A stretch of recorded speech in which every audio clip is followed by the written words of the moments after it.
ඉතින් ඔයා ශ්‍රීපාදයේ කරුණා කරන්නේ 60න් පැත්තෙන්ද රත්නපුරේ පැත්තෙන්ද? ඉතින් මම මේ පාර 60න් පැත්තෙන් කරුණා කරලා රත්නපුරේ පැත්තෙන් තමයි බැස්සේ. ඉතින් අනිත් දේ තමයි මම මේ පාර තනියමයි මේ ගමන ආවේ.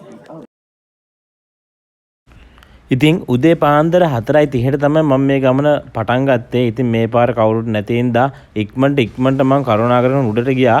ඉතින් ඔන්න මකරනොත් තොරණ ළඟින් මං ඉස්සෙල්ලාම ඔන්න ඇතුල් වුණා. ඉස්සෙල්ලාම අපි යද්දි මකරනොත් තොරණ හම්බෙනවා. ඉතින් ඊට පස්සේ ඉතින් වෙනදා වගේ මං හිමීට උඩ කරුණා කරගෙන යද්දි ඔන්න ශ්‍රීපාදය දුරින්ම පේනවා. ඉතින් ශ්‍රීපාදය පේන්නේ ඔයාලා දන්නවා අලුතෙන් සුමන සමන් දෙවියන්ගේ පිළිමයක් හදලා තියෙනවා. ඔන්න ඒ පිළිමය තමයි ඔය පේන්නේ. ලොකු පිළිමයක් හදලා තියෙනවා. මකරතොරණ පව කරන් උඩට එද්දි රතු පාලම ළඟදී. ඉතින් ඔන්න ඔතනට ආවා. ඉතින් ඊට පස්සේ මං හිතන හඳුන්කුරු පත්තු කරලා පහන් පත්තු කරලා බාරාර වෙලා තමයි මං උඩට කරුණා කරන්න පටන් ගත්තේ.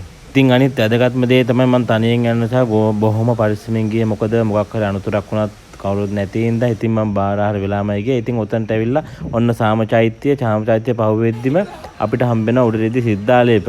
මෙතන ඉතින් ඔයාලට අමතක වෙන තැනක් නෙවෙයි. මොකද ඔතනින් තමයි අපි සිද්ධාලේප කකුල් වල ගාගෙන ඒ වගේම පොඩි තේකුත් දීලා තමයි උඩට ගියේ. ඉතින් ඔතනින් ඇවිල්ලා උඩට එද්දි ඔතන සීත කකුල් ළඟට එද්දි ඉර පායාගෙන එනවා. හැබැයි ඉර සම්පූර්ණයෙන්ම පායලා නැහැ තවම. හැබැයි ඉර පායාගෙන මාරම ලස්සනයි. ඉතින් මං ඉක්මනට පොඩ්ඩක් සන්සෙට් එක බලන්න ඉක්මනට ඔතනත් චුට්ටක් වැඳලා කරලා ඉක්මනටම උඩට කරුණා කරන් ගියා. මොකද ඉර පායාගෙන යන දර්ශනය මාරම ලස්සනයි. ඉතින් මට බලන්න වුණා ඉර පායාගෙන ලස්සන. ඉතින් ඔයාලට පේනවා ඇති මාරම ලස්සනයි. උදේ වරුවේ සීත කකුල පහු කරන් උඩට යද්දි දැන් වෙලාව 6:45ට වගේ ඇති. 6:45 වගේ වෙද්දි මම මෙතන සීත කකුල පහු කරා.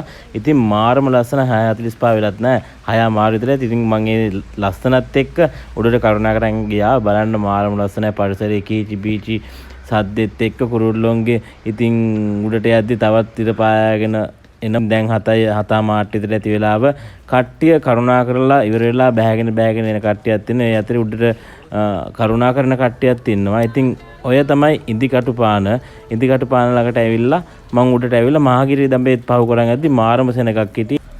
කොහොම හරි පැය 4ක් යද්දි මම ශ්‍රීපාද මළුවටම උඩටම ආවා. මම මේ පාර ආවේ 13 වෙනි වතාවට. 13 වතාවක් ඒක නිසා මම ගාන්ටාරයත් නාද කරා. ඉතින් වටපිටාව මාරම ලස්සනයි. අද වැස්සකුත් නැති හින්දා ක්ලවුඩි එන්වයරන්මන්ට් එකක් තිබ්බේ. මාරම ලස්සනයි. ඉතින් ඒක නිසා මම පොඩ්ඩක් ඇවිදලා චුට්ටක් වෙලා මළුව වටේ කැරක් ඉඳලා මට මතක් වෙනවා කැම්පස් කාලේ ලොකු පිරිසක් එක්ක ඉතින් ගියේ මම අද තනියම මේ කන්ද තරණය කරලා ඉතින් ශ්‍රීපාදයේ වන්දනාමාන කරගත්තා. ඉතින් ඊට පස්සේ ඔන්න මම පටන් ගත්තා ශ්‍රීපාදයේ වන්දනාමාන